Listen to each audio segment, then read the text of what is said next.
कसम खाए थे ना, जो कहेंगी मम्मी ना प्राइस देखे बिना खरीदेंगे। यह एक ऐसा इन्वेस्टमेंट है ना जो आजीवन आपको रिटर्न देगा। आप डिसाइड कीजिए, आप जीवन भर मेहनत करना चाहते हैं या कुछ समय की।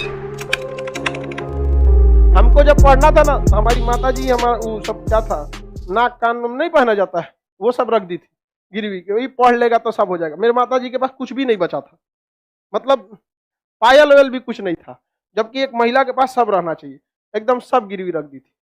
लेकिन जब हमको भी बड़ा तकलीफ हुआ था, कसम खाए थे ना कि जो कहेंगी मम्मी ना प्राइस देखे बिना खरीदेंगे, कितना भी प्राइस हो ससुरा उसका। यहाँ पे तो आप लोग जिस उम्र में लाल पीला हरा करते थे ना, उस उम्र में ससुरा हम लोग के पास पैसे नहीं था। अपने आप से पूछता था कि घर का चीज गिरवी रख के पढ़ रहे हो बाबू, ज्यादा लाल पीला हरा मत कर लो। इसलिए आप लोग को भी कहते बाबू, ये उम्र है, बहुत बेहतरीन उम्र है ये। इस उम्र में आप जो चाहे, लड़का है या लड़की, जो चाहे कर सकते हैं। एक बार सक्सेस हो जाओ ना, हर चीज दुनिया का आपके लिए अवेलेबल। लेकिन ये उम्र को मत गंवाओ बाबू, इसमें आपके माँ बाप का सपना चूर हो जाएगा।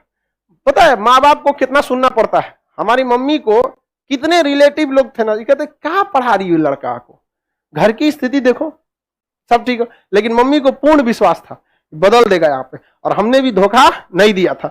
और मतलब क्या बताया, हमारी मम्मी कई ऐसी शादी वगैरह में नहीं जाती थी इस वजह से कि कोई टोक देगा। अक्सर महिला लोग में देखिएगा ना, होता है कि वो देखती रहती है ओकरे कान में कैसन पहनने है, एके में कितना सोना है, ये है। हमारी मम्मी गिरवी रख दी तो कोनो ना कोनो बहाना करके शादी ब्याह में नहीं जाती थी, कोई दिक्कत नहीं था। तो कुछ समय लगता है बाबू, ये भी एक तरह का इन्वेस्टमेंट है। जो आप यहाँ पढ़ रहे हैं ना, ये इन्वेस्टमेंट है। आप पैसा से इन्वेस्टमेंट नहीं कर रहे हैं, अपना कीमती समय दे रहे हैं। बस इसका रिटर्न ले सकते हैं कि नहीं ले सकते।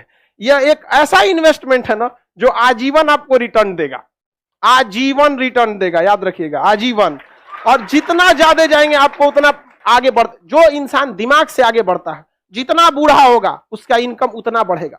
लेकिन जो नहीं पढ़ाई किया, शरीर से मेहनत करेगा, तो जब तक जवान है तब तक तो पैसा कमाएगा। जितना बूढ़ा होगा उसका डिमांड घटते जाएगा, घटते जाएगा। आप अपने घर में कोई मजदूर लाएंगे, मजदूरी करने के लिए सोचेंगे यंग मिले।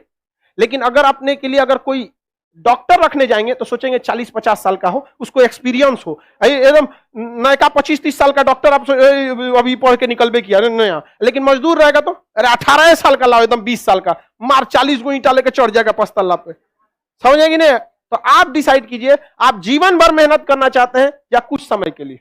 बस यही समय बाबू, कुछ समय के लिए, 1-1.5 साल बस मेहनत है। 1-1.5 साल में आपकी जीवन खत्म नहीं होगा, लेकिन ये 1-1.5 साल डिसाइड करेगा आगे का पूरा जीवन आपका कैसा होगा। समझ में? अगर इस 1-1.5 साल मेहनत कर लिए ना, आज आप कोई भी चीज को पैसे कम खर्च कीजिए, मन को मार के पढ़िए, यकीन दिलाते हैं आपको 1-1.5 साल बाद आपको प्राइस टैग मायने नहीं रखेगा, उस पर कितना प्राइस लिखा हुआ चाहिए पैक कर दो। समझ में? और माँ बाप, पिता के पैसे से पैसा उड़ाने में मजा नहीं है बाबू। असली मजा तब है जब आपके पैसा से पिता पैसा रहा है। बेटा कमा रहा है, नहीं समझ आया? बेटा कमा रहा है, अपने टेंशन नहीं लो। माँ बाप ने बहुत कुछ किया, अब आपकी बारी है। समझ में आ गया कि नहीं? माँ बाप को अब क्या करने दीजिए, वे माता पिता को भी समझाइए कि 1-1.5 साल का बात है, कोई दिक्कत नहीं है। और जितने लोगों को समस्या आता है ना, आप टेंशन नहीं लीजिएगा, आप बहुत आगे जाएंगे आप लोग। क्योंकि फिल्म में कठिन रोल उसी को दिया जाता है जो हीरो उसे निभा सकता है। तो ऊपर वाला भी ना अगर कठिन रोल दे रहा है ना, तो समझ जाइएगा आप फिल्म के क्या हैं, बाहुबली। आपको भी राज सिंहासन से हटाया जाएगा, आपको भी बहुत झेलना पड़ेगा, लेकिन अंततः राज किसका होगा? उसी का होगा जो इसके योग्य रहेगा। चलिए आगे देखा जाए, किसी को कोई दिक्कत नहीं? प्रॉमिस करते हैं सर पढ़ाई करेंगे, भाई देखो प्रॉमिस हमसे क्यों करते हो? जब तक आपको दिल से आवाज नहीं निकलेगी ना, जब तक एक ऐसा टाइम टेबल नहीं बनेगा जो दिल पे छप जाए ना, तब तक आपको कोई नहीं बदल सकता। इस दुनिया में एक ही इंसान आपको बदल सकता है, वो आप खुद हैं, दूसरा कोई नहीं बदल सकता। एक लड़ाई अपने आप से, एक जंग अपने आप से, खुद से करना है। समझ में आएगी ना?